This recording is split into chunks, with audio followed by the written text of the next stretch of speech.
Bonsoir à tous et à toutes, à ceux que j'ai pas salués à leur arrivée. Je vais commencer par me présenter. Arnaud Gaillard, je suis le préparateur physique du pôle espoir masculin de Lyon Volleyball. Je travaille également avec l'équipe de France U18 et le pôle France de futsal qui est également basé à Lyon. Donc, bon, nous, on n'est pas concernés par cet arrêt de la pratique, hein.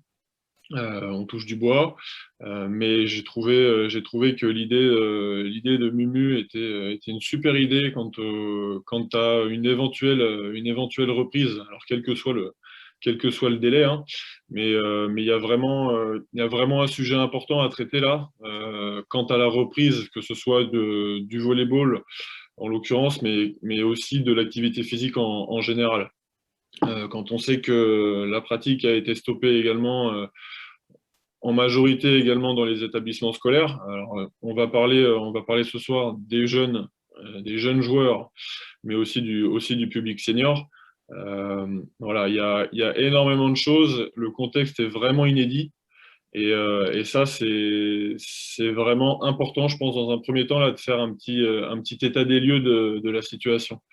Mon intervention va se structurer de la manière suivante. Voilà, je vous ai dit qu'on allait commencer par un petit état des lieux, ensuite expliquer quels sont les effets et les causes de cette période d'inactivité, pour pas dire de sédentarité, hein, on va pas pousser le mot aussi, aussi loin.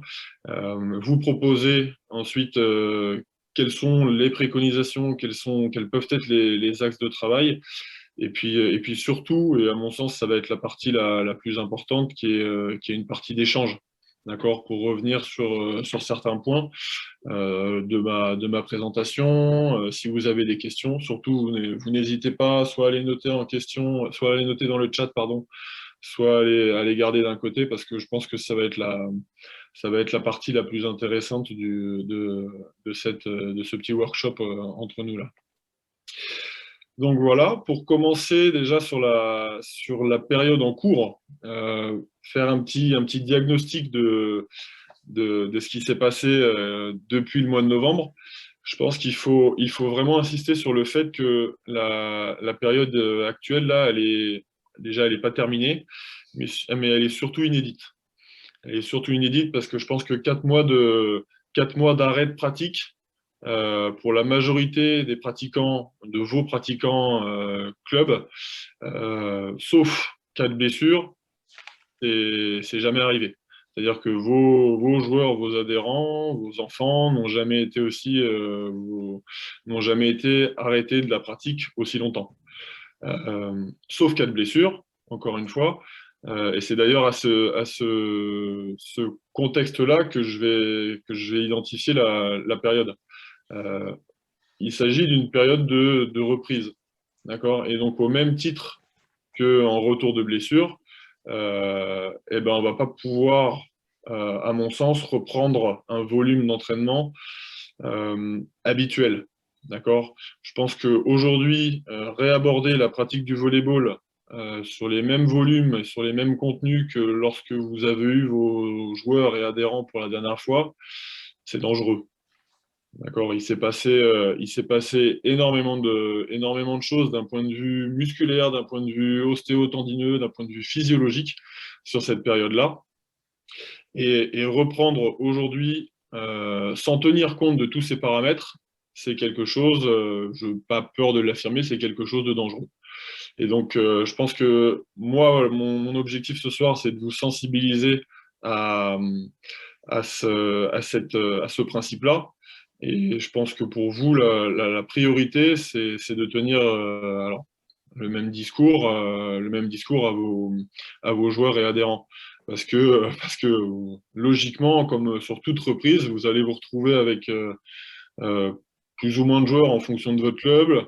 Mais en tout cas, tous ceux qui vont revenir, eh ben, ils auront les dents qui rayent, bon, pas le parquet parce qu'on est en extérieur, mais qui vont rayer le gazon, quoi. Et qui vont avoir envie de reprendre à pleine barzingue, alors que eh ben, il y a 4 mois. D'accord? Il s'est passé 4 mois sans que, dans le pire des cas, on ne fasse rien du tout. C'est-à-dire que on va avoir c'est certain, plusieurs profils, hein. Il y a certainement des joueurs, des jeunes joueurs ou des adultes qui, eux, auront arrêté la pratique volée, mais auront trouvé un complément. C'est les personnes avec qui on va prendre le moins de risques. Mais à l'extrême opposé, il y a aussi des personnes qui auront profité de cette période-là pour ne rien faire. Euh, Force est de constater que ça va induire des problèmes. Et l'objectif, comme l'a bien dit Michel en introduction, c'est certainement pas de faire face à des blessures à répétition ou à des problématiques de trauma, quoi. Hein, l'objectif, c'est vraiment de pouvoir reprendre en sécurité et sur le plus long terme possible. Donc, je pense que vraiment, il faut, et je vous fais pas compte des séquelles plus ou moins techniques et psychologiques qu'aura eu cette période, hein. Je vous laisse ça, entraîneur, en juger par vous-même pour ceux qui ont déjà repris. Euh, et je laisse ça aux autorités compétentes quant au côté psychologique de cet arrêt. Parce que finalement, quand on est arrêté sans être blessé, c'est encore plus dur. C'est encore plus dur parce qu'il y a encore plus ce sentiment entre guillemets, d'injustice. Et il va falloir pouvoir reprendre et reprendre pour que ça dure. C'est-à-dire que, et je vous présenterai un petit peu un principe fondamental de la préparation physique et de l'entraînement en général. Reprendre pour reprendre un mois, c'est pas une reprise. D'accord? On n'est encore pas au fait de l'actualité quant aux éventuelles Coupes de France, quant aux éventuelles reprises de championnat. Restons optimistes, s'il y en a, il faudra pouvoir avoir des joueurs. Et donc ça va partir par une cohérence et par une adaptation, encore une fois, des volumes et des contenus d'entraînement. Oui, juste une Euh, question, Arnaud. Dis-moi. Je t'interromps. Il y a une Ouais. question sur le chat. On nous dit quand on parle de volume, est-ce que tu parles de nombre d'entraînement, de la durée de l'entraînement, de l'intensité, du contenu de la séance? Alors, ça va être plus sur le contenu de la séance, à mon sens. C'est-à-dire que qu'est-ce qui fait mal aux volleyeurs aujourd'hui? Qu'est-ce qui fait mal aux volleyeurs? C'est la pratique du volley. D'accord? Que ce soit pour le volleyeur de haut niveau, que ce soit pour le volleyeur amateur, le volleyeur de niveau club, de niveau régional, prénational, national. D'accord? Qu'est-ce qui lui fait mal? C'est la pratique, c'est la répétition de saut, c'est la répétition de frappe de balle, c'est la répétition de réception de saut. Et donc tout ça, c'est des choses sur lesquelles il faut qu'on puisse avoir un impact avant de les reprendre. D'accord? Donc ça, c'est l'objet de ma troisième partie. Quel type de travail reprendre et surtout les choses à éviter dans un premier temps. Voilà. Sur la période là, qu'on pouvait qualifier, alors on va pas parler d'une période de convalescence, d'accord? On va parler d'une période de désentraînement. C'est-à-dire que qu'est-ce qui se passe quand on s'entraîne? On développe des qualités physiques, plus ou moins rapides en fonction des profils de joueurs, plus ou moins rapides en fonction des qualités physiques, en fonction de la morphologie, en fonction de l'âge. Forcément, quand on a plus ce volume d'entraînement, eh ben, il va se passer un petit peu l'effet inverse. D'accord? Qu'est-ce qui se passe quand on joue au volleyball? On fait des sauts, je vous l'ai dit, on frappe dans le ballon.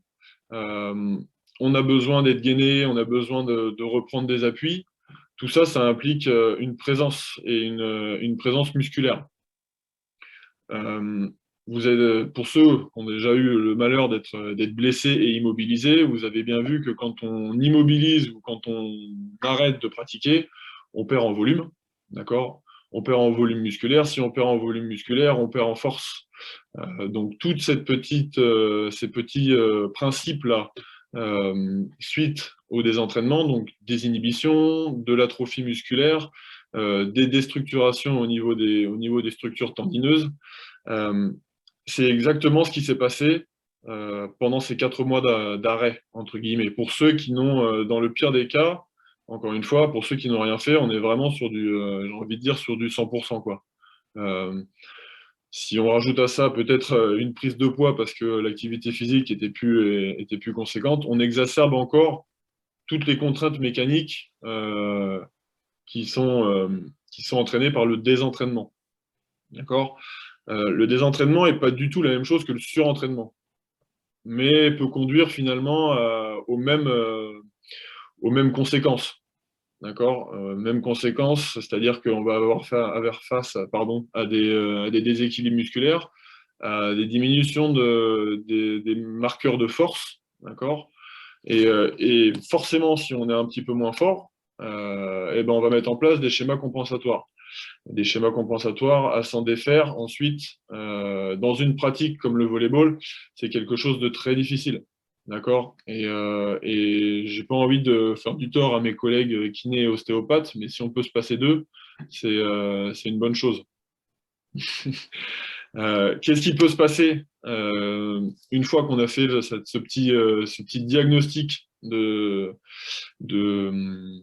du désentraînement? Les risques majeurs, ça va être l'apparition d'inflammations dites d'usure. Donc, comme vous avez eu l'habitude, peut-être en étant pratiquant, joueur ou vos joueurs en ont eu quelques-unes, le volleyball, c'est une discipline d'usure. D'accord, on a assez peu de traumas directs, à part notre mondialement célèbre entorse de cheville et éventuellement quelques phalanges qui peuvent sauter au bloc.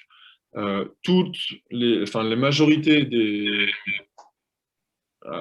la majorité des pathologies du volleyeur sont des traumatismes, sont des traumas d'usure. C'est-à-dire on va répéter des conduites motrices sur un corps qui n'est pas forcément équipé à les reproduire en sécurité.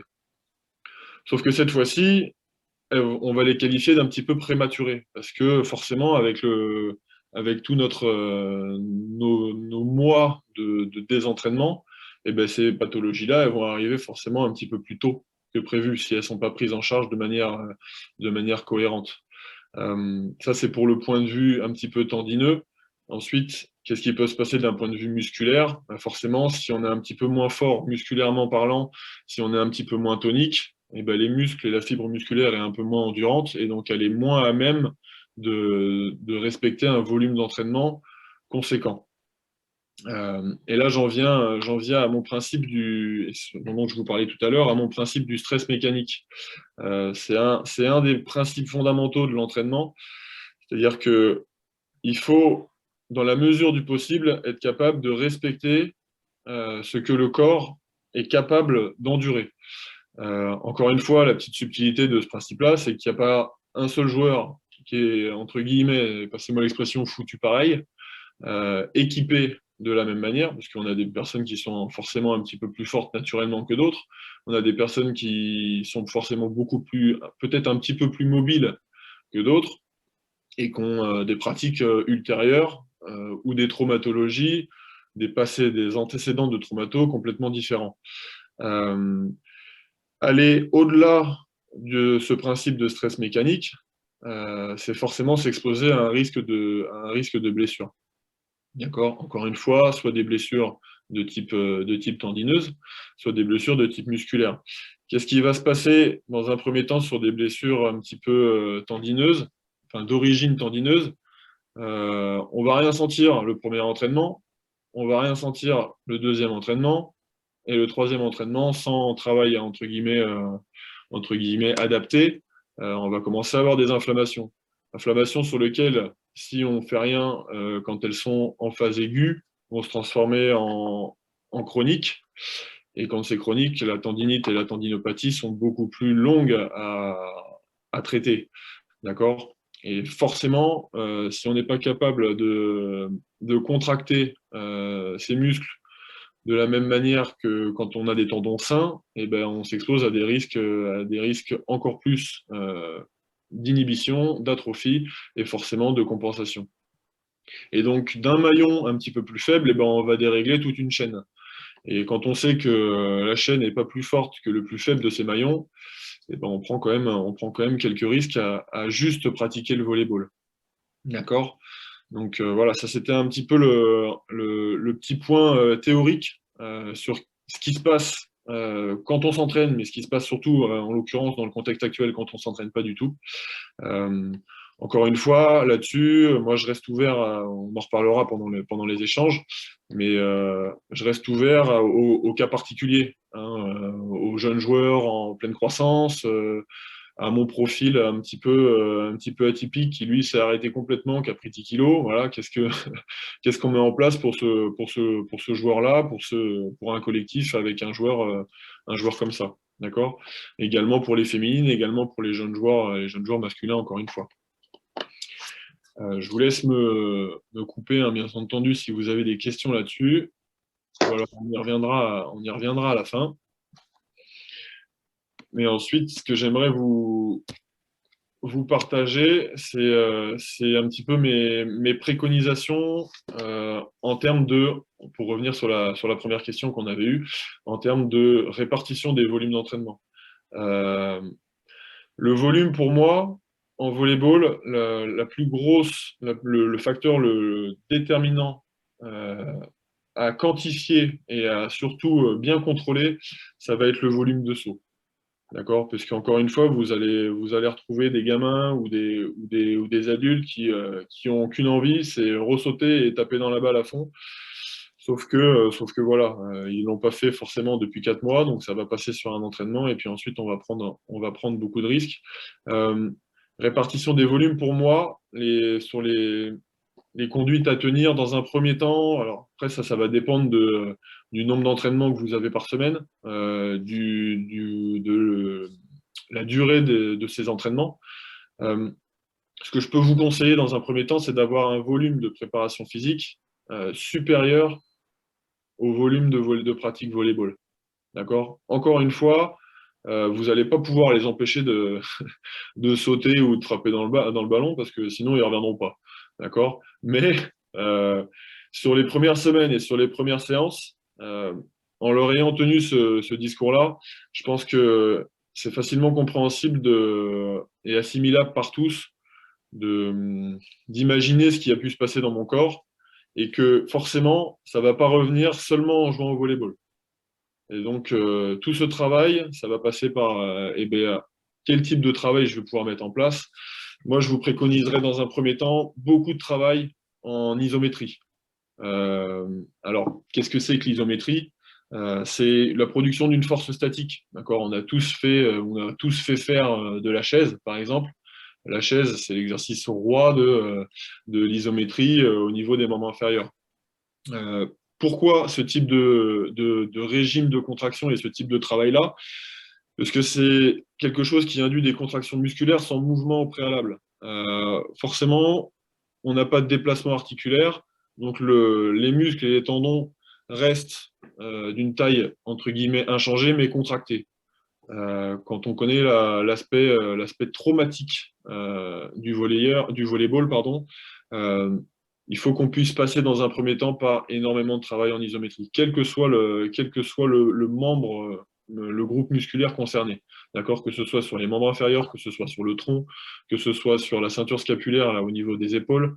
Ce travail-là, il me semble, à mon sens, et nous, je sais que c'est quelque chose sur lequel on passe énormément de temps en reprise, et pourtant on a des joueurs qui s'arrêtent quasiment pas, mais le volume d'entraînement fait qu'on est obligé de passer par ce type de travail-là.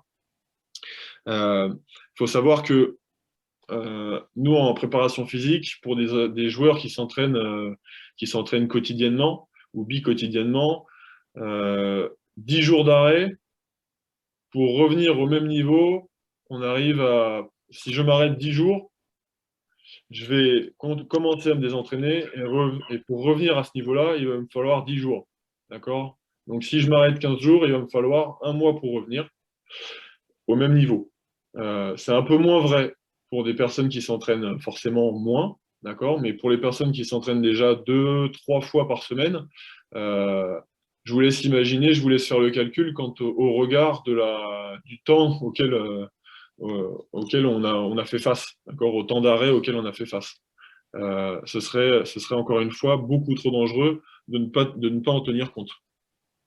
Pour avoir des bien fait et des évolutions positives, il faut compter environ 3 semaines de, de, de prise en charge. D'accord? 3 semaines à raison de peut-être au minimum, et j'ai envie de dire c'est vraiment le minimum, 2 séances par semaine. D'accord? Pour avoir un impact significatif et une évolution positive sur les structures musculaires et tendineuses. D'accord? Donc, je pense que reprendre le volet sur un volume un peu plus important que le travail de préparation physique, on met aujourd'hui les adhérents en danger, encore une fois. Ce que je pourrais vous préconiser sur le premier mois de travail là, sur lequel vous allez partir, c'est d'avoir encore une fois un volume de préparation physique supérieur au volume de volley. Pour ensuite arriver sur un volume égal et enfin arriver sur un volume peut-être un petit peu plus important de volley par rapport à la préparation physique. Après avoir fait un état des lieux, c'est-à-dire que si déjà avec un volume de prépa physique plus conséquent par rapport à mon volume de volley, j'ai des problèmes, et ben c'est qu'encore une fois, il faudra un petit peu adapter les contenus. D'accord? Ne comptez pas sur moi pour vous dire qu'il ne faut pas du tout de préparation physique. D'accord? Je ne le dirai pas.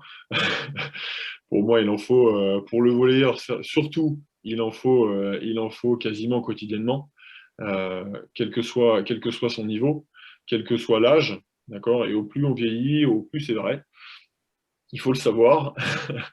Euh, Quel type de travail on peut envisager également? Et là, je vais surtout évoquer le cas des jeunes joueurs et des jeunes Juste avant, je joueuses. t'interromps juste une seconde parce qu'il y a une Ouais, question pour savoir s'il fallait privilégier l'endurance musculaire dans les premiers entraînements. complètement, complètement. Le travail isométrique est complètement en phase avec le travail d'endurance de force dans un premier temps. D'accord?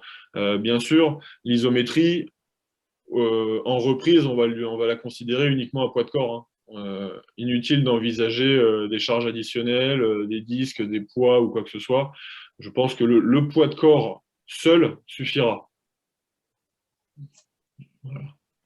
Euh, donc pour revenir sur le type de travail qui va concerner majoritairement les jeunes joueurs et les jeunes joueuses, il faut savoir que ces périodes d'arrêt de la pratique sportive et surtout sur des volumes un petit peu conséquents, favorisent la croissance. Et donc forcément, là, quand vous allez retrouver vos petits jeunes, bah, peut-être qu'il y en aura qui auront pris 5-6 centimètres. Et ça, c'est quelque chose qu'il faut prendre en compte. D'accord? Sur le type de travail à, à proposer, forcément, je vais me retrouver dans un nouveau corps et face à une pratique qui est peut-être elle aussi un petit peu nouvelle. Si mes segments font plus la même taille, si j'ai pris un petit peu de longueur au niveau des jambes, au niveau des bras, et ben, ma place dans l'espace, elle n'est plus la même. Et donc forcément, il va falloir avoir un impact sur ces caractéristiques-là. Tout le travail de coordination, de dissociation entre ce qui se passe sur l'étage supérieur et au niveau du bassin et au niveau de l'articulation des chevilles, c'est à mon sens, dans un premier temps déjà un super travail de prophylaxie, donc ce qu'on appelle nous la prévention des blessures, mais aussi surtout bénéfique à la pratique du volley. D'accord? Il faut savoir que la préparation physique, elle est à visée prophylactique ou elle est pas, hein. Sinon, on parle pas de préparation physique. Il faut vraiment que, dans un premier temps, on puisse permettre aux joueurs de jouer, d'accord, de pouvoir être sur le terrain. Et ensuite, on verra si on peut éventuellement développer des qualités physiques. Mais nous, aujourd'hui, la priorité, c'est de pouvoir avoir des joueurs fonctionnels. Et donc des joueurs qui puissent jouer au volleyball le plus longtemps possible. Et donc, l'intérêt de ce travail physique pour le jeune joueur, bah, c'est déjà dans un premier temps de se réapproprier son corps par des contenus de coordination, euh, quel qu'il soit, hein. Ça peut être debout, ça peut être en quadrupédie à quatre pattes, ça peut être sur le sol. On va peut-être attendre qu'il fasse un peu moins frais pour aller directement sur le sol, mais il y a énormément de choses à faire et énormément de choses qu'on pourra partager.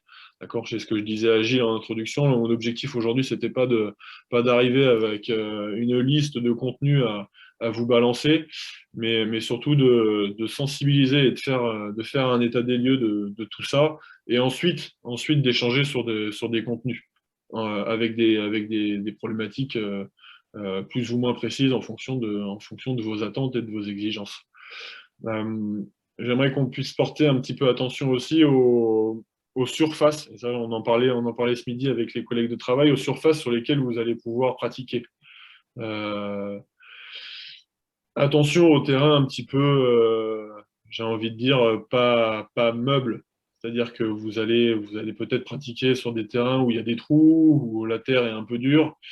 Tout ça, ça a un impact sur les structures ostéotendineuses également. D'accord? Le meilleur moyen de se prémunir de ça, malheureusement, non, pas malheureusement, le meilleur moyen de se prémunir de ça, j'ai envie de dire, c'est de travailler dans le sable. Tout le monde n'a pas accès à des terrains de beach. Tout le monde va peut-être pouvoir avoir un ou deux terrains à disposition. Euh, Faites très attention à l'adhérence que les joueurs vont avoir sur ce type de terrain qui peut être glissant, qui peut être parfois avec des trous, notamment sur les articulations de la cheville. Euh, tout ce qui est musculaire sur les glissements, ça va forcément avoir un impact.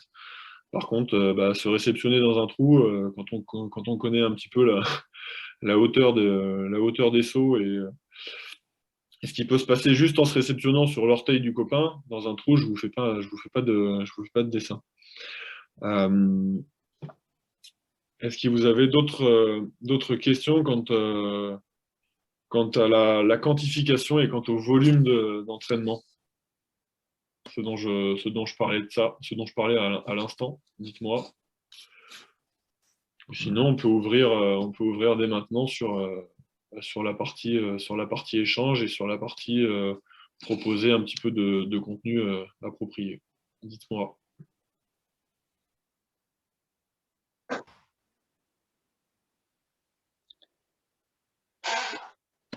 Alors, si je le chat. Bonjour, bonsoir Arnaud, Oui, Samir. Moi, j'entraîne donc j'ai des M11 et des M13. d'accord. Donc, bon, l'avantage que j'ai, bon, c'est-à-dire on reprend demain. Donc, l'avantage, c'est que j'ai un petit terrain où il y a du sable. Donc, ils font du saut en longueur. Mais D'accord. après la surface où je vais pratiquer un peu de volley, ça sera sur du goudron. D'accord. Donc Voilà. on est sur la surface qui est la plus traumatisante. Oui, tout à fait. Vraiment, clairement. Donc ça va être là, pour le coup, la répartition travail physique, volume de saut, elle doit être vraiment adaptée. Ayez bien à l'esprit que le goudron, la terre, ça va être vraiment les choses qui vont mettre à mal, qui vont mettre à mal des articulations qui sont complètement pas prêtes pour ça. D'accord? Après, moi, j'ai une idée. Je me suis dit, je peux faire sortir des tapis, par exemple, Mhm. et c'est-à-dire les placer sur le terrain, et ils vont travailler des sauts, admettons, avec des chaussettes, sans chaussures, pour éviter de tomber sur du goudron. Est-ce que c'est faisable? Alors le travail, rajouter des tapis, ça va rajouter un petit peu d'instabilité. Euh, je sais que nous, c'est quelque chose qu'on utilise pour les sauts de bloc en entraînement. Euh, Est-ce qu'il faut se prémunir des chutes? De toute façon, je pense que d'un point de vue défense, ils iront pas nous faire des corses. Enfin, je leur souhaite pas en tout cas de faire des corses ou des Non, c'est roulades costales sur le goudron. Mais je pense que le plus important, c'est de limiter les sauts, vraiment. Il y a énormément de choses à faire en contact de balle, ou en tout cas des sauts sous-maximaux. C'est-à-dire que qu'est-ce qu'on appelle des sauts sous-maximaux en volée? Bah, c'est tout ce qui est.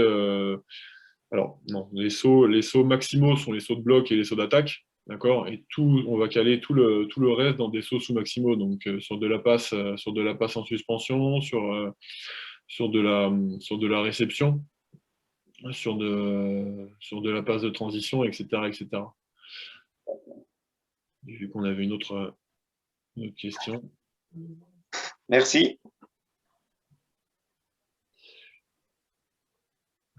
Oui, tu avais la question par rapport au fait que les M18 qui reprennent, moi j'étais un peu dans la même idée aussi. C'est vrai que c'est que les jeunes qu'on a, ils ont, comme tu l'as dit, ils ont envie de jouer. Ouais, Et si on fait énormément de prépa physique par rapport, enfin, toi, tu préconises de faire plus de prépa physique que de jeu, si j'ai bien compris. Et ça risque un peu de les rebuter, de venir, quoi. alors ouais, c'est sûr que c'est un des paramètres dont il faut tenir compte.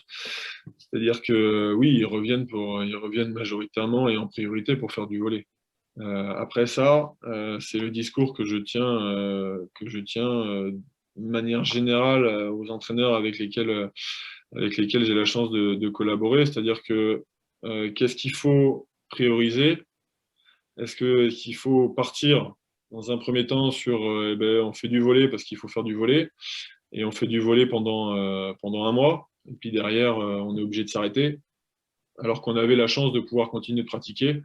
Euh, j'ai envie de dire on ira plus loin en faisant un peu plus de physique. Alors peut-être qu'on ira plus vite en sensation si on en fait un peu moins parce que forcément on va recontacter du ballon, on va refaire du saut. Mais encore une fois, voilà, il faut tenir compte, de l'état dans lequel vous allez les retrouver, vraiment. Et, euh, et ça peut être du travail ludique sur du jeu, hein. Ça peut être du travail en collaboration. C'est-à-dire que par exemple, pendant que j'ai un copain, si vous travaillez par deux, pendant que j'ai un copain qui est en isométrie, bah, j'ai un copain qui fait un travail musculaire avec un nombre de répétitions maximum à faire. Tout simplement, si on met un copain qui fait du squat pendant que l'autre est en chaise, eh bien, les deux travaillent. C'est une manière de rendre le travail physique peut-être, alors ça reste du travail physique, hein, bien entendu, mais de le rendre peut-être un petit peu plus ludique.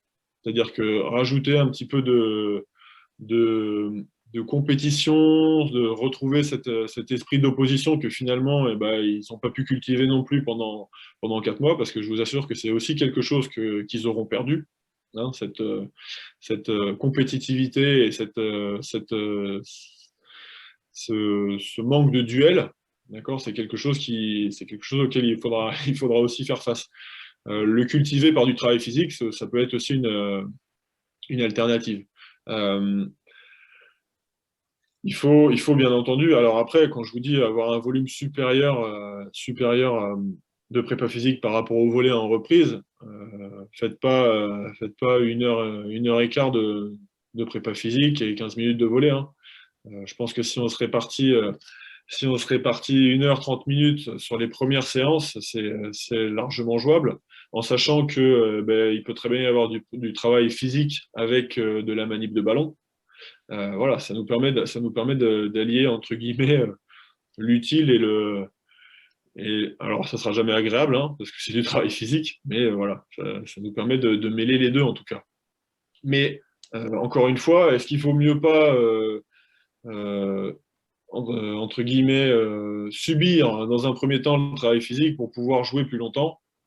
Bah, moi c'est en tout cas ma philosophie de la préparation physique, c'est-à-dire que mon joueur tant qu'il n'est pas apte à reprendre correctement, et ben, il continue de bosser en fait. Il continue de bosser. Après, voilà, il ne faut pas être aussi absolu avec des joueurs de club, hein, bien entendu. Mais je pense qu'au regard de la situation actuelle, c'est indispensable. Indispensable. Et je ne pense pas que vous les perdrez, au contraire, hein. Euh, si vous arrivez à les accrocher sur les premières semaines, ils verront forcément des effets et des évolutions positives. Et là, après c'est complètement, enfin, c'est gagné, quoi. C'est gagné. Euh, Alors, est-ce que tu aurais des exemples d'exercices que tu pourrais faire justement en lien avec le volet? Tu joues, tu as quand même le ballon, tu as l'impression de faire du ballon, mais en fait, tu fais du physique en même temps. alors, eh ben, tout le travail d'attitude préparatoire, dans un premier temps, tout le travail d'angulation basse je veux dire, faire une défense, c'est faire de l'isométrie. Être bas sur des angulations, c'est faire de l'isométrie, c'est faire du travail. Et pourtant, eh bien, je vais laisser mes articulations tranquilles parce que je ne vais pas sauter. Donc, passer du temps sur ce type de travail-là, avec de la manip de balle, avec du contact, euh, travailler sur la réception en étant sur des angulations basses, sur de la réception face à un partenaire qui va servir soit flottant, soit au sol face à moi, soit se matcher, mais au sol. Encore une fois, en limitant les frappes de balles, ça peut être ce type de là. Là, on en a mis des exemples de travail physique et de travail technique liés. Maintenant, il faudrait qu'on puisse vous les démontrer ou vous les filmer ou vous les mettre en situation. Encore une fois, c'était pas l'objectif de la séquence de ce soir, mais c'est quelque chose qu'on pourra mettre à disposition éventuellement, complètement. Après, Arnaud, le problème. Arnaud, tu m'entends là? Ouais, ouais, ouais. Après, Arnaud, le problème, c'est qu'aussi, là, on va tous plus ou moins reprendre à l'extérieur où on a déjà rattaqué. Et c'est vrai qu'à l'extérieur, tu n'as aucun matériel.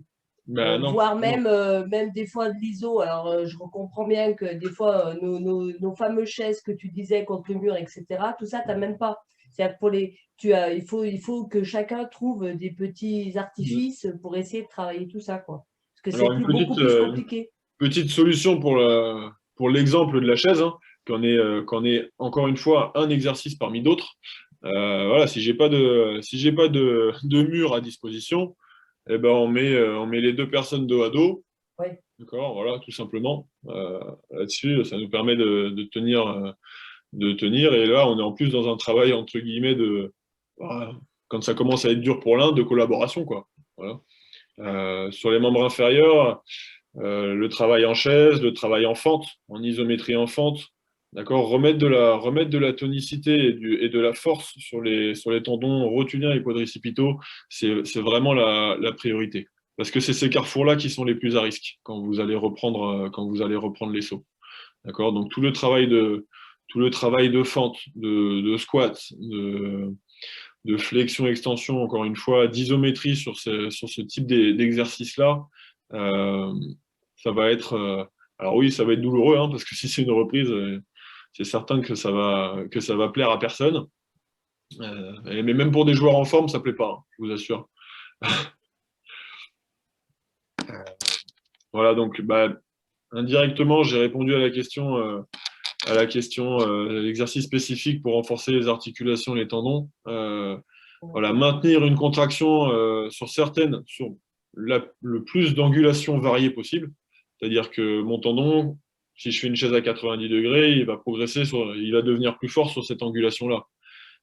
Il faut être capable de pouvoir être fort aussi quand on est sur une angulation un peu plus basse. Il faut être capable d'être fort et de corriger éventuellement des déséquilibres entre les deux jambes. Donc le travail de chaise, il peut très bien être dans un premier temps sur deux appuis, et puis ensuite je recentre un appui et je décolle l'autre. D'accord ? Et là, on bascule en isométrie sur un seul appui, en unipodal, ce qu'on appelle nous, et forcément, ça rend l'exercice beaucoup plus difficile. Encore une fois, sur des disciplines très latéralisées comme le volley, où finalement, mon attaquant droitier, il va répéter gauche, droite, gauche, on se rend bien compte que la jambe gauche, elle bosse 2 fois plus que la jambe droite. Forcément, il va y avoir des déséquilibres à régler juste sur ce type de conduite motrice, d'accord, qui est encore une fois ce que les joueurs répètent le plus. Après, je m'aperçois, moi, j'ai rattaqué il y a 15 jours. Ouais. Il est vrai que ce qui est primordial, il me semble, c'est que de toute façon, il faut, comme le niveau n'est pas bon, puisqu'il y a l'arrêt, et qu'il est jeune, et notamment là, je parle de jeunes joueurs, ils ne maîtrisent pas forcément tous leurs gestes. Quand tu parles tout à l'heure de faire travailler la récep, etc., sur un service, en Ouais. fait, il faut vraiment que nous, on réadapte notre système d'entraînement quand on est à l'extérieur, où on fait en fait beaucoup sous forme de lancer, pas forcément sur une base de rapport de force dès l'immédiat, parce que c'est pas jouable. C'est-à-dire que les gamins, ils n'ont pas assez de contact parce qu'il y a un ballon Ils sur sont deux. aussi en Donc carence. en fait, il faut tout qu'on réadapte en fait. Et ça, c'est important en tant qu'entraîneur. D'accord. Oui, petite remarque quant au respect des gestes barrières et donc aux distances à respecter.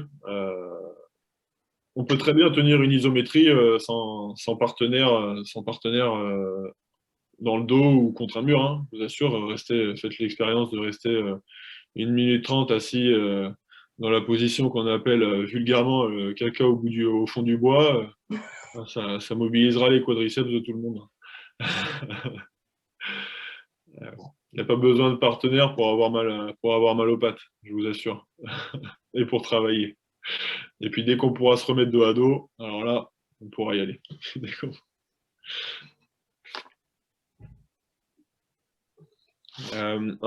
Petit aparté sur là, on a un petit peu mis l'accent sur les membres inférieurs.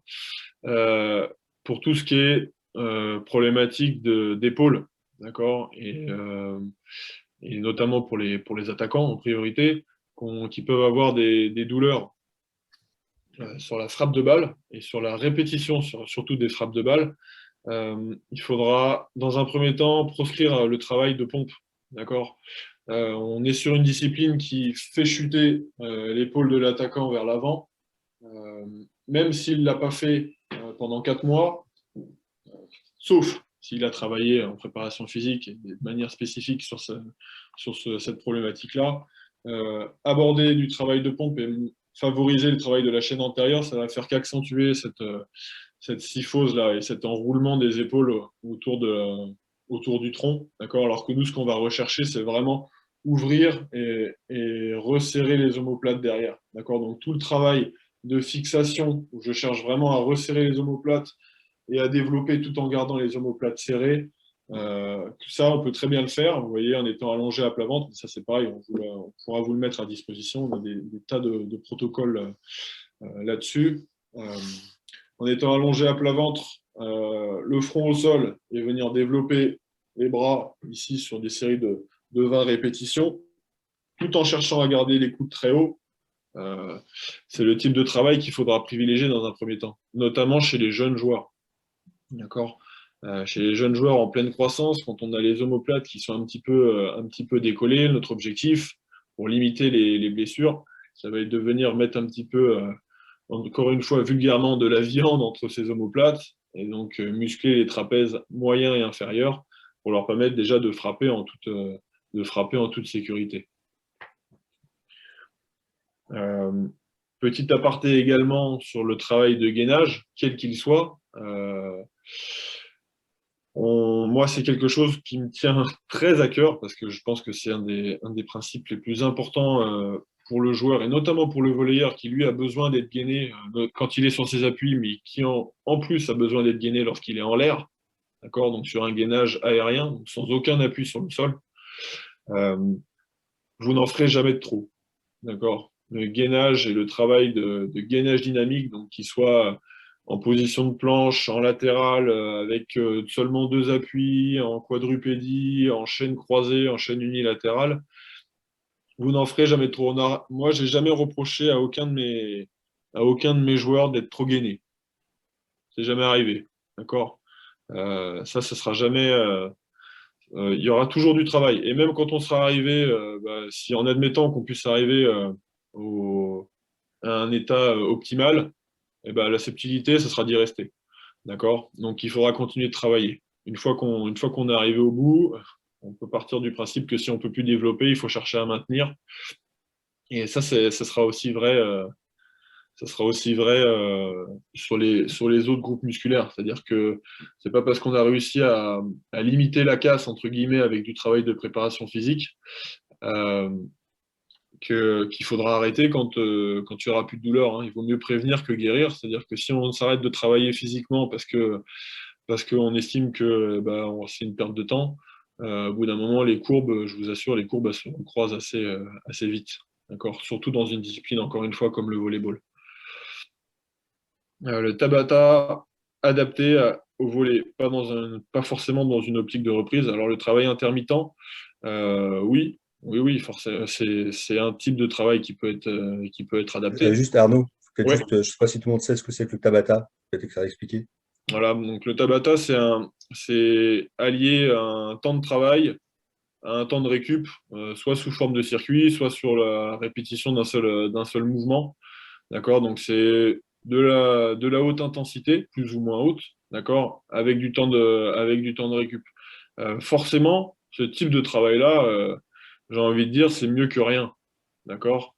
Euh, c'est pas, c'est pas ce qui développe le plus les qualités physiques du volleyeur, mais dans un contexte, et même si c'est pas l'objet de ta question, Julien, dans un contexte de reprise, oui, d'un point de vue, notamment d'un point de vue cardiovasculaire, sur une période où il s'est rien passé, parce que sans savoir que les volleyeurs, ils vont pas de leur plein gré faire des footings. Euh, Sur une période où il s'est rien passé, ça peut être intéressant de monter un petit peu dans les tours. Alors attention, ça c'est quelque chose auquel on a, dont on a parlé tout à l'heure.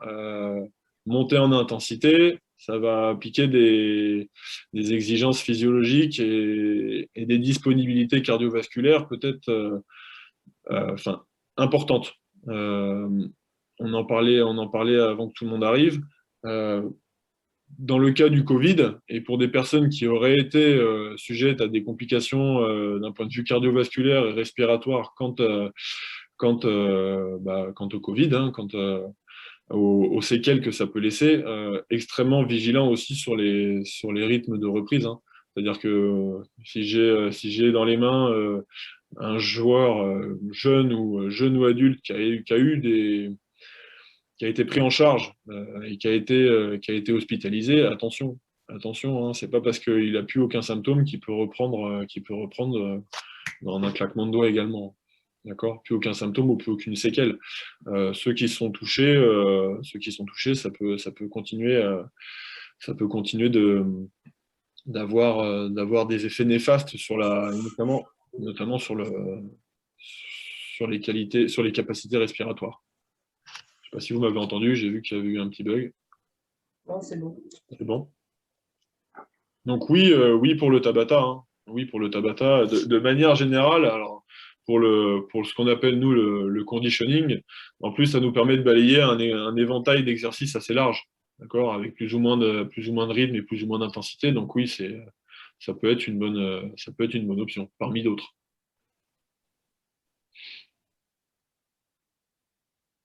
Je sais pas s'il y a d'autres questions. Après, est-ce que tu as la possibilité, Arnaud, parce que je pense que c'est ce qui peut peut-être intéresser, enfin, moi ça m'intéresse, et puis ça peut intéresser pas mal de gens, de mettre à disposition des exos, alors soit écrits, soit filmés, je ne sais pas. C'était possible ça ou pas? Bien sûr. Alors pour aujourd'hui, j'ai pas envie de vous envoyer. Enfin, alors j'ai pas envie. C'est pas ça que dans cet ordre-là que je vais dire, mais j'aimerais bien qu'on puisse mettre en place éventuellement une fiche.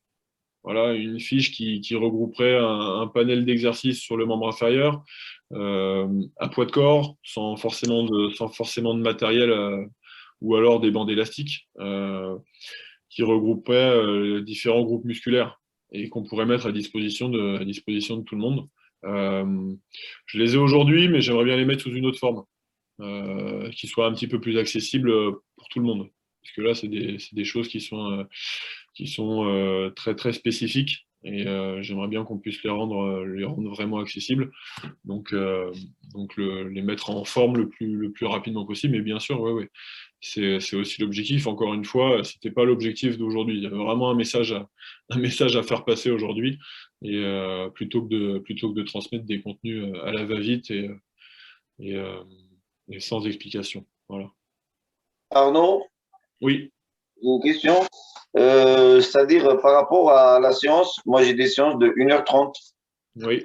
Euh, je dois c'est-à-dire la structurer en 3 parties ou par rapport au volume de travail physique, ou bien je fais moitié-moitié. Ben, dans un premier temps, je pense Oui, il faut surtout pas lésiner oui. sur l'échauffement. C'est une D'accord. visio de prépa physique de reprise mise en place par Ouais, il faudrait le que tu coupes ton préparateur micro. de. Merde. Cédric, coupe ton Pardon, micro. Surtout excuse-moi. si tu dis du mal de nous. Oui, séquencer son entraînement en 3 parties me semble être une bonne option, ouais. Avec un bon lien entre euh, ton échauffement, ta mise en tension et tout ce que tu peux mettre dans tes contenus de déverrouillage et de préparation à l'effort. Et ensuite, l'orienter. Vraiment, on en parlait, pareil, encore une fois tout à l'heure avec des collègues de travail. Je pense que le travail physique, il faut qu'il soit placé avant la pratique du volley dans la séance. Vraiment. Puisque à partir du moment où les joueurs vont avoir un ballon dans les mains, on, on sait très bien ce qui se passe. Ça va commencer à frapper dedans et à chercher à sauter. Et ça, il faut surtout pas le faire sans y être préparé, quoi. Encore une fois. Mais dès les premiers entraînements, c'est vraiment quelque chose qu'il faut avoir à l'esprit. Donc, pas faire, voilà, si on estime que l'échauffement fait partie de la préparation physique, sur une heure parce que moi, dans mes convictions personnelles, ça en fait partie. Tout ce travail de déverrouillage, de mobilité, d'activation des différents groupes musculaires à risque, de travail de pied, de gamme athlétique, euh, ça fait partie pour moi de la préparation physique. Euh, Si vous faites ça, plus 30 minutes de travail de renforcement, eh ben, finalement, votre dominante de préparation physique par rapport au volume volé, vous l'avez. D'accord? Et c'est peut-être un moyen de faire, entre guillemets, avaler la pilule, quoi. Est-ce que je peux intégrer un peu de travail de vitesse au Voilà. début ou ça sera au bout de 4 séances? Alors, c'est une très bonne question. Putain, j'aurais tellement fait un pinta avec Sylvia. Cédric, t'es revenu. Ah, Ça je coupe. m'excuse. C'est une très bonne question sur le travail de la qualité de vitesse. C'est le travail qui est le plus sollicitant musculairement parlant. Donc, il faut le faire en état de fraîcheur. Nous, à titre d'information, c'est un travail qu'on fait en fin de programmation. Hein, quand on est sur des volumes d'entraînement, c'est quelque chose qu'on fait en fin de programme. Quand on a développé des qualités physiques, quand on est certain que les muscles peuvent répondre aux exigences ces vitesses de contraction. Euh, Commencer par ça, on s'expose peut-être on s'expose à des lésions musculaires, à tout ce qu'on appelle vulgairement déchirure, élongation, enfin, dans la hiérarchisation, élongation, déchirure et claquage, d'accord, tout ce qui est lésion myo-aponeurotique, donc tout ce qui vient toucher le tissu musculaire, quoi. Euh, c'est dans un premier temps, pas les premiers axes de travail à proposer. Encore une fois, s'il y a quelque chose à faire en termes de vitesse, ce sera proche d'éventuelles compétitions, donc dans un petit moment, quoi. Merci. Tu as une question sur j'allais la poser, enfin, sur la souplesse, sur les étirements. Est-ce que. Voilà. Ah oui, bien sûr. Bien sûr, bien sûr, bien sûr. La souplesse. Euh, le consensus sur la souplesse. Alors, il faut distinguer, ça fait partie de la préparation physique. C'est une qualité physique, euh, c'est une des qualités physiques à développer. Euh, distinguer deux types de travail d'étirement, d'accord, au regard de la qualité de la qualité physique de souplesse. Euh, des étirements qui visent à redonner la longueur initiale à la fibre musculaire sur laquelle on a travaillé. D'accord. Donc, on sera là dans un délai relativement proche de la séance. D'accord. Parce que étirer des fibres musculaires lésées qui sont refroidies, on fait que agrandir les lésions. D'accord. Une fois que la fibre musculaire elle s'est refroidie et qu'on a déjà des dommages, d'accord, ce qu'on appelle vulgairement les courbatures, qui sont déjà des dommages musculaires. Étirer des courbatures, c'est juste les agrandir. D'accord, c'est juste rajouter la tension sur des fibres déjà lésées. C'est pour ça qu'on va privilégier, pour limiter les dégâts d'une reprise, des étirements post-séance. C'est-à-dire que tant que vous les avez, et encore une fois, ça va faire partie de votre volume physique. D'accord? Quand vous les avez à disposition à l'issue de la séance, eh bien, les travails d'étirement, notamment sur les quadriceps, sur les ischio-jambiers, sur les fessiers, sur l'épaule qui peut avoir chauffé un petit peu dès la reprise, il faudra le faire juste après la pratique. D'accord? Sur des volumes et sur des temps d'étirement, et ça c'est pareil, si on veut juste redonner la longueur initiale à la fibre musculaire, on ne dépassera pas les 30 secondes d'étirement. D'accord? On va venir chercher une fourchette entre 15 et 30, et 30 secondes, pardon, sur une intensité. Si on estime que 10, la note de 10 est insupportable, il faudra se situer aux alentours de 7. D'accord? Deuxième type d'étirement qui vise, eux, à augmenter l'amplitude et la souplesse musculaire, donc gagner en amplitude ou en souplesse sur tel ou tel groupe musculaire. Ça, c'est des choses que vous pouvez faire, alors pas sur des groupes musculaires, encore une fois, courbatus, d'accord, mais que vous pouvez faire à n'importe quel moment. Là-dessus, il n'y a pas de vérité encore à l'heure actuelle. Hein, c'est un débat, les étirements, c'est quand même un débat très controversé, encore aujourd'hui dans le monde scientifique et dans l'approche de la performance. Aujourd'hui, la seule distinction qu'on peut faire, c'est les étirements à visée récupératrice et les étirements à visée gain d'amplitude. Sur le gain d'amplitude, il va falloir passer un petit peu plus de temps sur des amplitudes sur lesquelles on n'a pas l'habitude d'aller. D'accord? Donc, on va se rapprocher de la note de 10 sur l'intensité, sur l'intensité et sur la sensation d'étirement, mais on sera sur des temps d'étirement un peu plus longs. D'accord? Donc là, minimum 1 minute en fonction du groupe musculaire à étirer. Voilà. Encore une fois, ce qu'il faudra privilégier pour vous sur une reprise, c'est les étirements à visée récupératrice. Hein. Pareil, ça, on pourra proposer en contenu une batterie d'étirements. Ça, je peux déjà même l'avoir à disposition.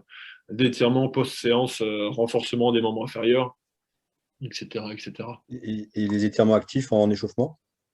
Les étirements actifs en échauffement peuvent être une bonne option aussi, ouais, complètement. Tout ce qui est travail de proprio sur un appui et étirement d'un groupe musculaire opposé, voilà, tout ce travail de mobilisation active. Alors après, ça, je ne sais pas si ça va parler à tout le monde, hein, mais tout ce qui est travail de mise en tension et d'action, de déverrouillage sur des groupes articulaires sont évidemment à mettre dans vos contenus d'entraînement. Encore une fois, ça c'est pareil, c'est des choses qu'on pourra mettre à disposition. Alors, les étirements, d'élever le rythme cardiaque avant ou après. Question avant. Il y a une question sur la corde à sauter juste avant, Arnaud. Ouais. Ah oui, exact. La corde à sauter. La corde à sauter, c'est aussi une bonne question. La corde à sauter, on va mobiliser majoritairement l'articulation de la cheville.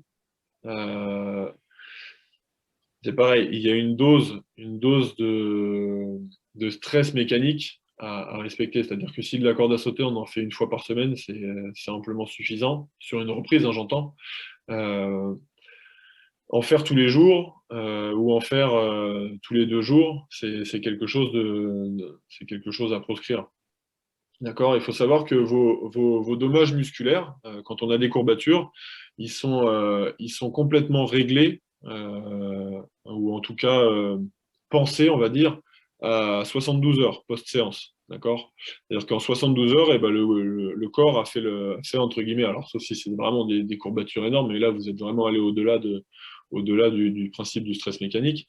Mais en 72 heures, normalement, c'est les délais qu'il faut pour récupérer pleinement et à 100% la contraction de sa fibre musculaire.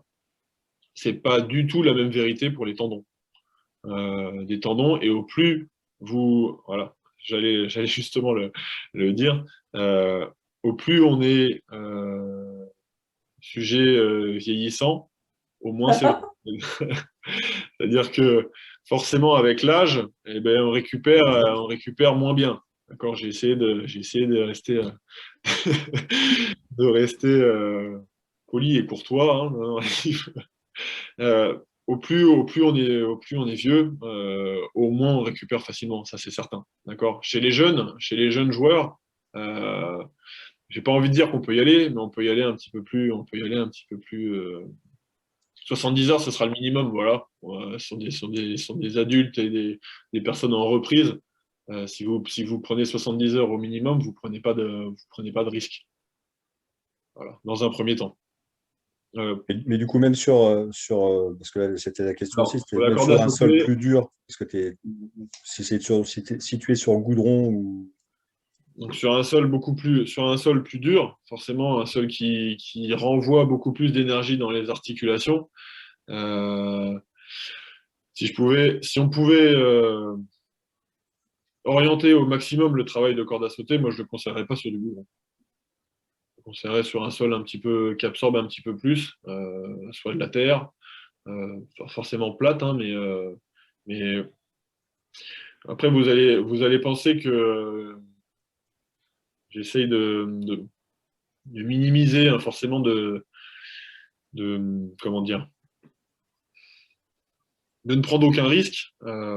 Vous prendrez moins de risques en faisant moins dans un premier temps sur une reprise, c'est certain. D'accord. Plutôt que d'aller chercher, même si on se sent bien, plutôt que d'aller chercher au-delà de ce qu'on est capable d'encaisser, ça sera néfaste pour tout le monde, encore une fois. La corde à sauter, c'est quelque chose qu'on peut faire. Encore une fois, si vous vous entraînez qu'une seule fois par semaine, oui, sur le créneau d'entraînement que vous avez, on peut passer sur du travail dans un premier temps de rebond sur deux appuis. Et puis au bout d'un moment, quand on aura stabilisé eh bien, un travail de développement au niveau des tendons d'Achille, on pourra passer sur un appui, jongler, rebondir sur deux appuis, etc., etc. Et dans un premier temps, sur le travail parce que le travail de corde à sauter, c'est un travail de pliométrie. D'accord. C'est un travail de pliométrie basse au niveau de l'articulation de la cheville. Et le travail de pliométrie, c'est quelque chose de très traumatisant. Hein. Le volleyball, c'est une activité pliométrique. Hein. D'accord. On fait que sauter, rebondir. Euh, c'est aussi pour ça qu'on a énormément de choses à faire au niveau des structures tendineuses. Reprendre par ça, en parallèle d'un volume de saut, à mon sens, ça serait un petit peu trop. Par contre, si on reprend que de la corde à sauter et qu'on est capable de proposer quelque chose sans saut derrière, oui, ça peut être logique dans la hiérarchisation des contenus d'entraînement. Complètement.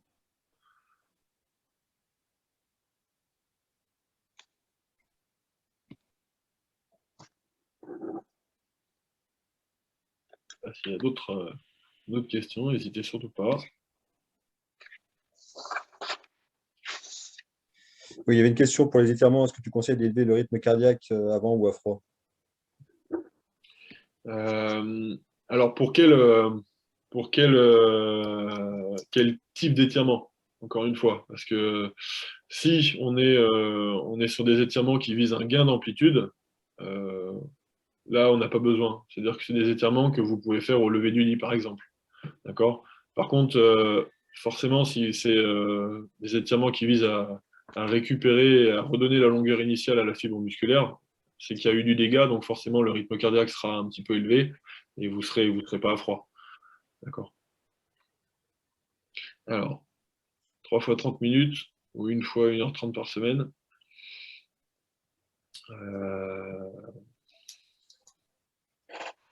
Encore une fois, ça va dépendre de ce que tu vas mettre dans tes contenus d'entraînement.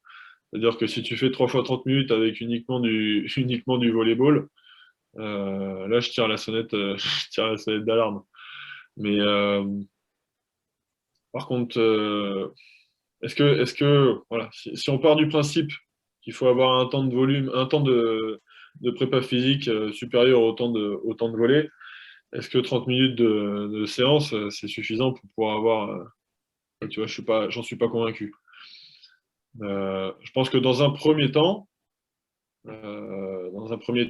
déjà faire un petit état des lieux de qui j'ai à disposition et pouvoir faire une revue d'effectifs, entre guillemets, sur 1h30, Ça peut être intéressant. Je pense que sur 30 minutes, en fait, on va avoir trop rapidement tendance à vouloir aller au volley. Si on part du principe que sur 30 minutes, tu fais que du travail physique, alors là, je signe direct et je te dis, oui, je fais 3 fois 30 minutes.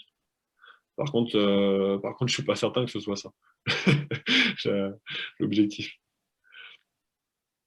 Donc, je pense qu'une heure et demie avec 30 minutes d'échauffement progressif, 30 minutes de travail physique et 30 minutes de contenu volleyball, ça me paraît être adéquat sur les premières séquences. Vraiment. Arnaud, Oui. question. Au niveau des membres supérieurs, est-ce qu'on peut intégrer le medicine ball Alors, sous quel type de travail tu pensais? pour ce qu'on appelle tout ce qui est vitesse de bras, force vitesse? Alors, encore une fois, voilà, on en revient un petit peu à la même question que tu m'as posée tout à l'heure. C'est-à-dire que si on commence à travailler en vitesse sur des articulations qui ne sont pas prêtes, on va prendre du risque. On prend déjà du risque avec un ballon de volleyball, donc avec quelque chose qui en plus est un petit peu plus lourd. Alors je me doute qu'ils ne vont pas frapper dans le volleyball, mais voilà, ça nous fait travailler en répulsion sur la chaîne antérieure, si c'est à ça que tu pensais. C'est pareil, dans un contexte de reprise, c'est, je pense, pas le plus adapté. Oui, mais c'est-à-dire, mais à quel moment c'est-à-dire après combien de séances on pourra intégrer, c'est-à-dire ce genre Après, d'exercice voilà, il n'y a pas de normal? vérité. Là-dessus, il n'y a pas forcément de vérité, hein, encore une fois. Euh, par contre, je sais que nous, en programmation, on l'aborde pareil à l'approche de la compétition, quoi, quand on veut des gains en vitesse. Voilà. Au plus D'accord. proche tu es de la compétition, au mieux c'est. Parce qu'encore une fois, au tout début de ta programmation, eh ben, musculairement, on ne va pas être sur des vitesses qui sont intéressantes à développer parce que peut-être qu'il y a un déficit de force. Tout à fait, d'accord, ok. Donc, on optimisera le travail de développement de la vitesse une fois que l'athlète ou le joueur aura la force nécessaire pour produire de la vitesse déjà. D'accord. C'est-à-dire privilégier plus le renforcement avec des élastiques, c'est Ouais, possible. complètement. Complètement, ouais, ouais. Pareil, tout ce travail d'élastique, on pourra mettre à disposition. Nous, on a des protocoles bien, bien standardisés. On pourra mettre à disposition du contenu là-dessus, sans aucun problème. Euh, J'ai vu notre séance d'une heure et demie, direct à 2 séances par semaine. Euh, Ben voilà, c'est ce que je disais tout à l'heure. En fonction de ton public, peut-être que sur du jeune joueur, euh, encore une fois, avec de la dominante du travail physique, 2 séances par semaine peuvent être envisageables. Sur un public adulte, euh, après, à adapter forcément euh, qui a fait quoi pendant tout ce temps. Une séance par semaine, ça peut être amplement suffisant, vraiment. Bien sûr que les délais, c'est ce que je disais tout à l'heure, au bout de 3 semaines, vous allez avoir des évolutions positives, hein, si le travail est fait correctement. Et c'est les délais qu'on se donne nous. C'est-à-dire que quand on a une problématique ostéotendineuse ou qu'on veut un développement sur un groupe musculaire, on se donne un délai de 3 semaines à raison de, oui, 2 séances par semaine.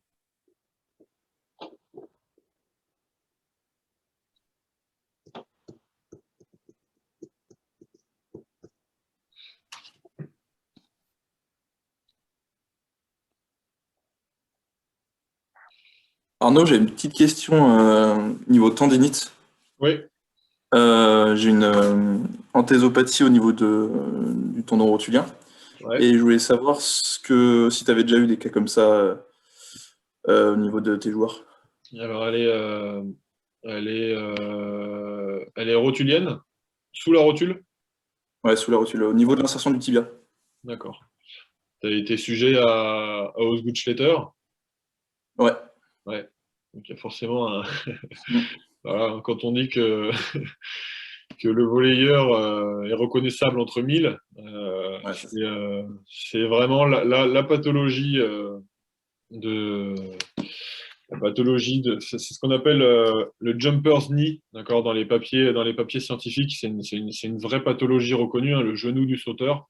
C'est-à-dire que on produit des forces à l'impulsion, à la réception, que nos structures tendineuses sont pas capables d'assumer sur le long terme, hein. Il faut savoir que sur une réception de saut, donc après c'est à mettre entre parenthèses parce que ça va être influencé par différents facteurs, notamment la hauteur de saut et le poids de l'athlète. Mais il faut savoir que sur une réception de saut, on va dégager des forces qui correspondent à pas loin de 6 à 8 fois le poids de corps. D'accord? Donc forcément, si les structures musculaires, les structures tendineuses, parce que c'est mine de rien, ce sont les tendons qui vont amortir dans un premier temps, sont pas équipés, et ben voilà, on va créer des inflammations. Donc pour répondre à ta question, oui, nous c'est des pathologies qu'on a l'habitude de traiter, puisque le volume de volley favorise l'apparition de ce type de pathologie. Il y a pour les traiter différentes solutions, hein. De toute façon, la tendinopathie, c'est pas que un volume de saut trop conséquent. C'est aussi des muscles antagonistes assez peu développés. C'est aussi un manque de mobilité au niveau de la cheville, au niveau des hanches. Et donc forcément, si ma cheville, elle n'est pas à même d'absorber un maximum de contraintes, tu n'as pas fait d'entorse de cheville sur ce genou où tu as mal, par exemple? Non. Non? Bon, tu vois, ça c'est une bonne chose. C'est-à-dire que si ma cheville elle n'est pas capable d'absorber les contraintes de mes réceptions, eh ben, ça va forcément envoyer un petit peu plus d'énergie dans l'étage supérieur. Et donc, ça va se répercuter sur le premier tendon qui arrive sollicité dans ce plan-là, à savoir le tendon rotulien. D'accord. On a deux types de tendinopathie sur le genou. On a celle qui est en dessous de la rotule, qui est le tendon rotulien, et celle qui est au-dessus, qui est le tendon quadricipital. Nous, ce qu'on préconise, et des choses qui fonctionnent plutôt bien, c'est le travail en amplitude complète sur du squat. C'est-à-dire qu'il faut habituer ce tendon à être étiré au maximum, d'accord, et à être capable d'amortir le poids de corps et de surtout répartir la charge. Donc tout ce travail d'amplitude complète, tout ce travail de renforcement de la chaîne postérieure, donc les ischio-jambiers notamment, de stabilisation du genou, parce que finalement, quand mon genou il est pas stable, et ben, l'énergie elle se dissipe un petit peu à droite à gauche, et ça peut créer aussi des inflammations. Voilà. Donc tout le travail d'amplitude basse, tu vois, faire du squat en amplitude complète, c'est-à-dire passer sous 90 degrés. Alors si ta mobilité de cheville et de hanche te le permettent, hein, mais c'est quelque chose que tu peux faire en étant face à un poteau, tu vois, en te tenant, par exemple, ou en tenant un partenaire qui tient une corde, voilà. Mais l'objectif, c'est vraiment de passer sous ces 90 degrés. Donc oui, dans un premier temps, c'est douloureux. Pourquoi? Parce que le tendon, il n'a pas l'habitude d'aller sur ces amplitudes-là, mais c'est aussi parce que tu vas y aller et passer du temps dans cette position-là que tu vas rendre cette structure plus forte. Toutes les inflammations tendineuses, nous, on les a passées par du travail, vraiment. Alors après, en fonction du grade et en fonction de l'âge et de beaucoup d'autres paramètres, un facteur qui peut être aussi à risque, entre guillemets, ou favoriser ce type de pathologie, c'est le surpoids. D'accord? C'est-à-dire que forcément, si j'ai un peu plus de masse à mobiliser, eh ben, à l'atterrissage, ça fait un peu plus de contraintes. Et ça, si les tendons sont pas prêts, encore une fois, à l'assumer, ben, voilà, ça se répercute sur des inflammations. Le, là où tu as le plus de, de choses à gagner, je pense, c'est à passer sur des amplitudes basses si tu n'as pas l'habitude d'y aller. Si c'est quelque chose que tu ne fais pas, c'est quelque chose qui va très très vite t'apporter alors pas des bonnes sensations, parce qu'au début, je pense que ça va être douloureux si tu y es jamais allé, mais c'est des choses qui vont te faire du bien, pareil, tu vois, 2 à 3 semaines. pareil, nous, on a un protocole d'échauffement. Euh, nos joueurs ne passent pas un échauffement sans faire 30 squats et 30 secondes d'isométrie, quelles que soient les amplitudes sur lesquelles ils vont. Tu vois, ils s'arrêtent en demi, ils vont tout en bas, ils remontent à 90. Il n'y a pas un entraînement de volley où ils font pas ça. Parce on a besoin d'être fort sur ces structures-là pour pouvoir s'entraîner, sinon c'est pas possible. Voilà. Ok, ouais. Bah, merci, c'est bon à savoir. Oh oui, il y a Arnaud, Fabien qui voulait intervenir depuis un petit moment, donc peut-être qu'il va finir par. Fabien, vas-y. Merci Gilou, c'est sympa. Bonjour à tous. Je me présente rapidement avant de vous laisser tranquille. Je suis Fabien Roy, l'entraîneur responsable du pôle espoir masculin de Lyon. Je veux rebondir Gilou sur ce que tu disais tout à l'heure en début de séance, sur l'aspect plutôt technique avec ballon, comment on pourrait effectivement amener le ballon et le volleyball sur ces formes de prépa physique. Ce qu'on peut peut-être proposer aux entraîneurs qui sont ici, c'est nous on a la chance, comme le disait Arnaud, d'entraîner encore au pôle. Peut-être de faire quelques petites séquences vidéo filmées de choses que l'on peut faire nous régulièrement et habituellement, et puis peut-être aussi vous les transmettre de façon à ce que vous ayez 2-3 idées avec ballon de ce qu'on peut faire en intégrant de la prep physique. Arnaud en a parlé, mais c'est vrai que peut-être que si vous avez des images, c'est peut-être un peu plus facile pour vous. Faites-le savoir auprès de Gilou et de Mumu ou de Michel, et puis nous relayerons l'info. Et si ça vous dit, ben nous on peut dès demain commencer à filmer et vous envoyer 2-3 séquences. Très bien, Fabien. Merci Fabien, excellente C'est initiative. une super initiative. merci. Je voulais juste répondre à la question de Catherine, là, qui me demande si on privilégie dans un premier temps les squats sur 2 appuis à plus de 90 degrés, plus qu'en unipodal, donc sur le squat une jambe. Le squat une jambe, c'est certainement l'exercice roi en termes de force sur les membres inférieurs et de mobilité. Encore une fois, il est peut-être pas accessible à tout le monde. Dans un premier temps, il vaut mieux privilégier plus de 90 degrés, donc des amplitudes profondes sur 2 appuis, et finir à moyen long terme sur du squat à une jambe, plutôt que de commencer par ça et se retrouver à créer justement des inflammations. Parce qu'encore une fois, si on va trop vite au-delà de ce que je suis capable de faire, c'est exactement le même principe qu'en volleyball, on va plus se faire mal qu'autre chose. Mais oui, d'un point de vue hiérarchisation des contenus d'entraînement, moi, c'est ce sur quoi mes joueurs finissent. C'est-à-dire qu'une fois qu'ils sont capables de maîtriser un squat une jambe sur les 2 jambes, parce que ce n'est pas toujours le cas, forcément une jambe qui est un petit peu plus forte que l'autre, je sais qu'on va être peinard au niveau des genoux. Et que là, on va pouvoir monter un petit peu sur le volume de saut.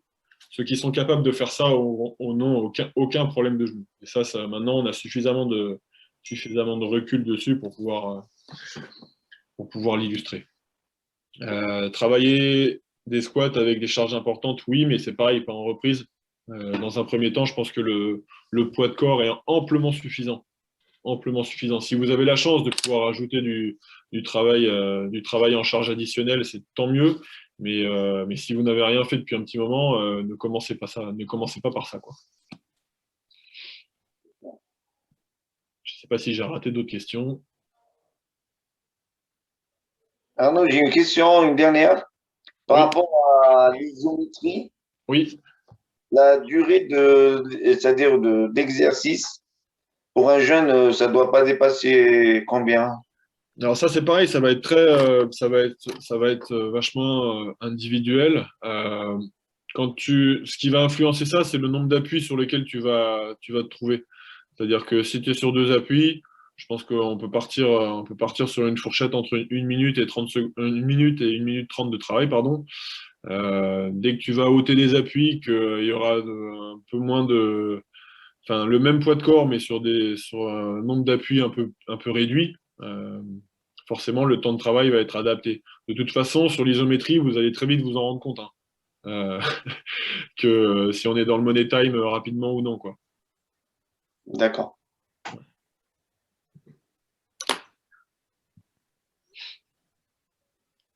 Est-ce que j'en ai raté d'autres? Alors, après les premiers entraînements en cas de douleur, quels conseils tu donnes aux joueurs? Alors, qu'est-ce qu'on peut, en fonction de, alors encore une fois, en fonction de la douleur, hein, en fonction du type de pathologie, ce qui est conseillé sur des inflammations tendineuses, c'est l'étirement du groupe musculaire et de son antagoniste. Donc, si j'ai mal au genou, je vais étirer mon quadriceps, mais aussi mes ischios. D'accord, le muscle qui est derrière, là, entre les fesses, entre le genou et les fesses. Si c'est des inflammations, des douleurs musculaires, plus que des courbatures, hein, j'entends, parce qu'après, il faut savoir aussi être à l'écoute de son corps et savoir si c'est des grosses courbatures ou s'il y a vraiment un pépin. Si je ne suis pas en mesure de définir quelle douleur c'est musculairement, dans un premier temps, glacé et compressé, c'est une bonne chose. Mais là, on est déjà sur de la traumato, quoi. Si on est sur des traumas d'usure, comme on parle depuis tout à l'heure, sur les genoux et l'épaule, les étirements et la glace vont suffire. Et après, adapter le contenu spécifique. Mais logiquement, sur du travail d'isométrie et avec peu de volume de saut, on aura des bonnes courbatures. On va pas aller sur des travails d'étirement de la fibre musculaire avec des sauts de hauteur max et donc des réceptions de hauteur max. Et donc, on limite quand même nettement l'aspect traumato, quoi. C'est ça, hein. C'est ça. Alors,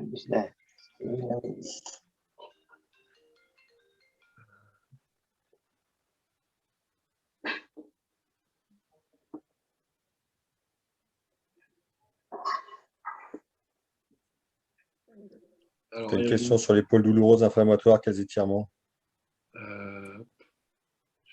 alors Oui, sur l'épaule douloureuse, alors il faut savoir quel type de douleur c'est, hein. Bien souvent, c'est une douleur qui concerne le muscle de la frappe, qui est un muscle de la coiffe des rotateurs là, qui s'insère de l'omoplate jusqu'à la pointe de l'humérus. Comment on peut l'étirer? Écoutez, je vais peut-être l'envoyer en photo. Je ne sais pas si je peux le faire. Puisque vous le montrez là, ça m'obligerait à m'allonger par terre. Donc, je ne sais pas si je peux le publier en photo. Ce qu'on va chercher à faire, ou alors moi je l'enverrai ultérieurement à Gilles et Mumu et ils vous le mettront à disposition, mais ça fait également partie des protocoles qu'on pourra vous proposer. Et ce qu'on va chercher à faire, c'est étirer l'épaule dans ce plan-là. D'accord? Je ne vais pas pouvoir vous le décrire sans vous le montrer en m'allongeant par terre. Et ce qu'on va chercher à calmer comme inflammation, c'est des inflammations en rotation interne. Donc, il va falloir qu'on étire le rotateur externe de l'épaule. D'accord? On a souvent des douleurs à l'épaule quand l'épaule vient basculer à la frappe dans ce plan-là. C'est-à-dire que là, on va venir chercher des douleurs, l'épaule n'est plus en mesure de freiner, et c'est pour ça que le travail de vitesse dans un premier temps n'est pas adapté si la force de l'épaule n'est pas assez conséquente. Une fois qu'on va passer cette angulation-là, eh ben, on va venir engager l'épaule par-dessus ici et venir mettre en douleur et en peine un muscle qui n'est pas du tout responsable du frein de l'épaule, enfin, de la rotation externe. Et donc forcément, si on met comment dire, si c'est un autre groupe musculaire qui vient assurer une fonction qui n'est pas la sienne, on se retrouve avec des douleurs. Je vous mettrai à disposition cet étirement qui est ô combien efficace, puisque de toute façon, quand on parle d'épaule douloureuse, 95% du temps, c'est une douleur au niveau du muscle de la frappe là, dont je vous parlais tout à l'heure.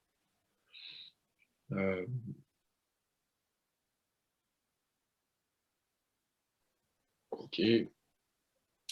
Pour les joueurs ayant pris de la masse grasse, conseil à la reprise. Premier conseil, on ne saute pas. On ne saute pas, surtout pas. Le travail long, soit du travail long. Là-dessus, on peut avoir deux écoles en fonction de ton profil de joueur. C'est-à-dire que si c'est un joueur qui est vraiment vraiment en surpoids, dans un premier temps, je pense qu'il faut privilégier les travailler un petit peu. Alors, on va dire, aérobie, c'est-à-dire qu'une performance ou un enchaînement d'activités de conduite motrice longue, d'accord, quelque chose qui le met en mouvement, continue, de manière continue.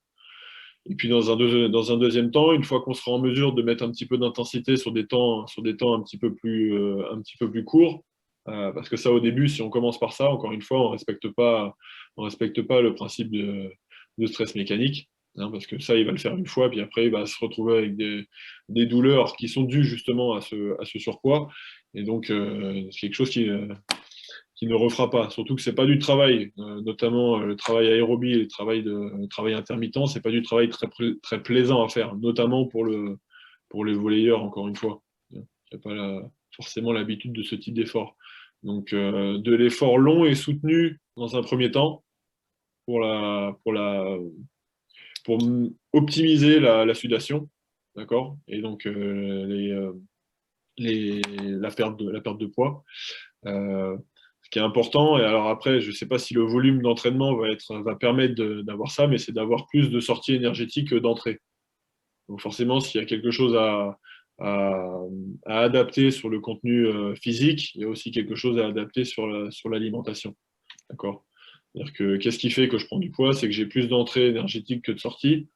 Et là, forcément, sur les personnes qui n'ont rien fait pendant 4 mois, j'imagine qu'elles n'ont pas arrêté de manger pendant 4 mois. Donc, par contre, j'ai arrêté de faire du sport peut-être pendant 4 mois. Donc, encore une fois, à un moment donné, les courbes se croisent et ça se traduit par de la prise de masse grasse, notamment.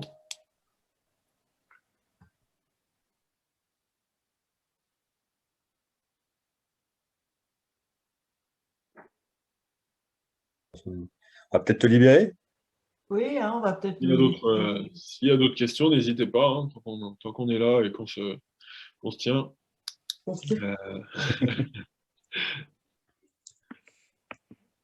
Merci pour tous ces conseils. Écoutez, en tout cas, si on conclut maintenant, j'espère que on a une autre question. En EPS, on utilise le travail intermittent pour développer les ressources physio. Du coup, pour optimiser les dépenses énergétiques. Peu de séances d'entraînement. Quand on a peu de séances d'entraînement, ouais, ça peut être. Je pense qu'il faut privilégier ça. Ouais, ouais.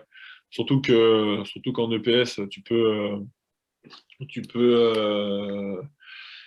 un petit peu moins de risques au regard de la population que tu as à disposition, même s'il y a quand même quelques sédentaires parmi les collégiens, les lycéens.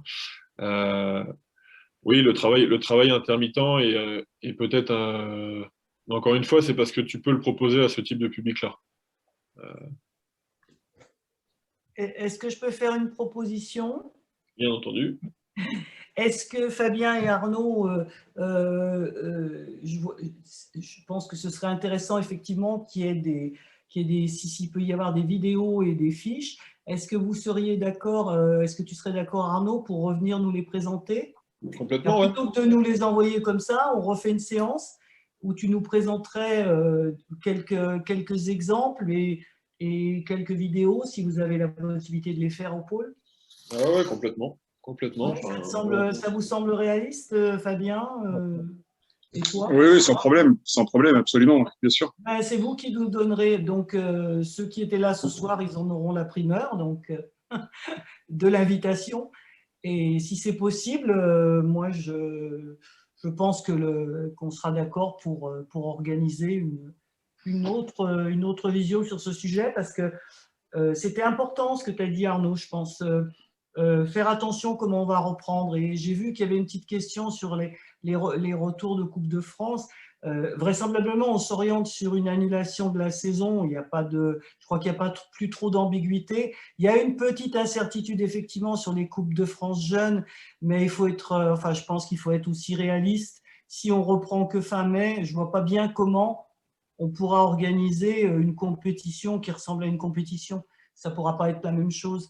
Je crois que tout le monde a bien conscience que, et la commission médicale fédérale aussi a bien conscience, elle nous rappelle à l'ordre, qu'il faut un temps de reprise et qu'on ne reprend pas comme si c'était rien passé, quoi. Donc, merci Arnaud d'avoir insisté là-dessus. Maintenant, je pense effectivement que donner des exemples, ce qui nous amènera peut-être à faire des propositions de formation après, quand on pourra avoir des gymnases sur la prépa physique au niveau du comité, quoi. Si ça semble être un souci pour un certain nombre de personnes, et j'espère que c'est un souci, la prépa physique. Donc, voilà. Merci à vous en tous les cas. Et puis, si on peut remettre ça en place, moi, je suis complètement d'accord. Si Mumu et Gilles sont d'accord aussi. Tant que tout le monde est d'accord, on est d'accord. Ouais. Par contre, Fabien, au niveau organisation, est-ce que tu penses qu'il ne faudrait pas que ça soit dans un délai trop long? Parce qu'il y a beaucoup de gens qui vont commencer à reprendre en extérieur. Est-ce que tu penses que c'est jouable dans un délai, on va dire… Pour demain? Ouais. Bon. Non, mais soyons… Après, Carnot aussi, il faut qu'il revoie ses fiches. Donc, on ne veut pas le speeder non plus. Mais je ne sais pas, d'ici une dizaine de jours, est-ce que c'est envisageable ou pas envisageable, Arnaud? Je pense que oui, ouais. On fera probablement rien sur la qualité de la vidéo. C'est pas ça qui va être important, c'est le contenu en fait. Nous, on a les joueurs à disposition, hein, donc je pense que c'est quelque chose qui est réalisable assez rapidement. Et en plus, ils ne sont pas trop en mauvaise forme, donc on va pouvoir vous montrer des belles choses. Ça ne va pas perturber dans le tour d'entraînement, Fabien. Mais non, il n'y a pas de souci. C'est des manips qu'on fait régulièrement. Il n'y a aucun problème. On fera ça très rapidement. D'accord. Alors, c'est super. Merci. Fabien, il te va super bien. Qu'est-ce qu'il t'a dit? Qu'est-ce que tu as dit? Je disais à Fabien, le book, ça lui va super bien. Ah bon, d'accord, une déclaration. En direct. Merci beaucoup. Et moi, les cheveux blancs, non? Oui, bah, là, avec le book, ça l'a changé. Oui, c'est bon. Moi, j'ai pas de barbe. Hein. Bon, sur ce, Bon, on va allez, libérer sur les ce, gens. bonne soirée à tout le monde. Bonsoir. Bonne soirée à Tu peux tous rester? pour votre attention. Arnaud, tu peux Merci, rester, Arnaud. s'il te plaît? Merci encore. Hein. Tu peux rester juste. Oui, bien sûr, bien sûr. Au revoir tout le monde. Au revoir tout le monde. Bonsoir. Bonsoir à tout le monde.